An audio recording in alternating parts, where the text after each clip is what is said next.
Hey, what's up guys? It's Tip. Before I begin, I have an important announcement to make at the end of this video. It's regarding my Discord channel, so if you're interested in the details, stick around and we'll get to it. But with that said, let's go ahead and get started. It's been over 100 days since the classic announcement at BlizzCon, so if you've survived this long, give yourself a pat on the back. Only 600 more to go. But kidding aside, these 100 days have been packed with community feedback and discussion, yet there's one topic I have yet to see the community discuss, even though I believe it has a tremendous impact on one of Warcraft's most memorable events. I'm of course referring to the issue of the war effort supply quantities during patch 1.9. We all know that patch 1.9, the Gates of Encourage, brought with it the greatest server-wide event in MMO history, the AQ war effort. For months, members of both the Alliance and the Horde were required to contribute millions of in-game reagents to faction NPCs before the Gates of Encourage could be opened and the 20 and 40-man raid dungeons unlocked. It was a one-time event that challenged even the most active communities, with the world-first gate opening occurring over 3 weeks after commencement. For many Classic enthusiasts, myself included, this event is a must-see come Classic launch. I mean, just the thought of experiencing this highlight in Warcraft's history gets my blood moving. But if I had to be honest, recently, the thought of the AQ war effort has left me a bit uneasy. You see, part of the allure of the war effort was the sheer amount of time it took for server communities to unlock the gates. This was in part due to the fact that players had a limited amount of notice before 1.9's launch. If Classic WoW releases with a similar patch progression to Vanilla, from day one, players will know when to expect patch 1.9's content, and subsequently, servers will have ample time to stockpile resources prior to the war effort commencing. This could potentially result in a disastrously short-lived event, and could even desecrate the legacy of the Gates of Encourage. If you think I'm being overly dramatic, I have some news for you. This has already happened, unofficially. For many in the gaming community, it's no secret that non-sanctioned vanilla realms have existed for many years. I mean, we all know the story of Nostarius. But what many in the Classic community may not know is that some of these private servers have already hosted their own emulated versions of the AQ war effort. In some of these versions, server staff opted to retain the original vanilla war effort supply list, while in other cases, some servers have revised the original quantities upwards, even going so far as changing the original supply list entirely. The result of these different approaches?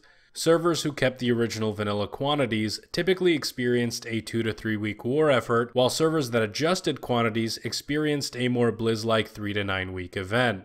Uh-oh is right.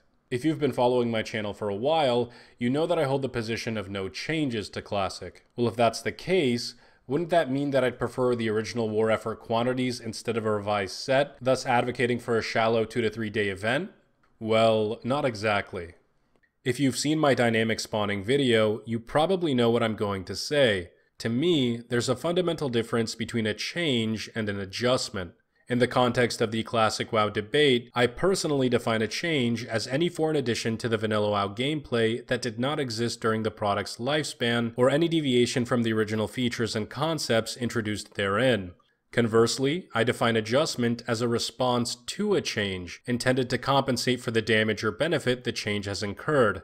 For example, upwardly revising boss values in Classic raids to accommodate patch 1.12.1 talents would be considered an adjustment, not a change. In the same context, upwardly revising war effort supply quantities to compensate for players' pre-existing knowledge is an adjustment, not a change. This distinction is important because while changes are considered abhorrent to many purists such as myself, adjustments are not, and in many cases, they're almost necessary.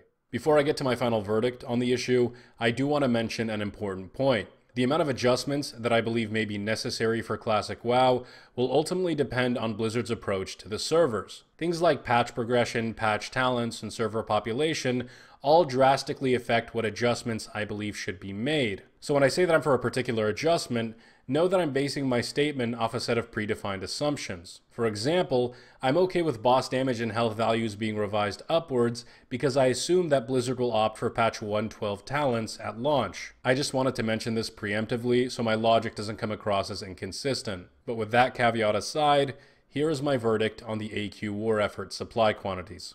When it comes to such a sensitive and important staple in WoW's history, stubbornness should not cloud reason. If we're really after the vanilla experience, then the AQ war effort supply quantities should probably be revised. The multiplying coefficient should be determined based on the server population cap Blizzard decides to implement for Classic, but regardless, an upward revision is warranted. Simply put, we know the war effort is coming, we know how to prepare, we know where to farm. And if the new quantities overextend the event, Blizz-like auto-completion can always intervene. If I had to be honest with you guys, I'm more excited for the war effort than almost anything else in Classic WoW. If this gargantuan event were reduced to a single day, I would be utterly disappointed. And while I can't speak for anyone else besides myself, I would bet that many of you would feel the same, which is why I've made an official forum post on this issue. I highly recommend each and every one of you state your opinions on war effort quantities in this thread. Blizzard will be monitoring posts closely, so if you want your voice to be heard, now's the time to speak out, even if you disagree. Never let the voices of the majority or the opinions of content creators such as myself make you feel like you shouldn't express yours. Thank you for watching the video, guys. As I said earlier, I do have an announcement to make surrounding my Discord server. It's here! Finally! If you've been looking for a place to discuss Classic WoW with like-minded individuals, or even debate players with opposing views, click on the Discord link in the description below. My goal for this Discord channel is to give a voice to anyone who has an opinion regarding Classic WoW, regardless of what that opinion may be. All I ask is that when engaging in debates, we all remain courteous and respectful of those with opposing views. Additionally, I've created a discussion category in Discord called the Content Creator Workshop. In this section, both new and seasoned content creators are free to collaborate, critique, and even promote their videos. There are rules as to what kind of videos may be posted in this section, so please read those rules before you start linking. I want this section to be a haven for any struggling creator to utilize. All I ask is that we keep things clean. In the future, if I ever find the time, I'd love to designate one day of the week where Classic creators can meet up in this Discord channel and give feedback on one another's work. I know what it's like, starting off in this field without any experience, and my hope is that with this workshop in place, Classic WoW creators won't have to feel that same pain. And as a final note, thank you all for your input on my previous video. Per the obvious demand in the comments section, I will be making my starting guide to content creation for prospective YouTubers. The guide will be out in approximately a week, so be on the lookout for that. And for more Classic WoW news, content, and updates, you can follow me on my Twitter linked in the description below. Have a wonderful day, fellas, and as always, tips out, baby!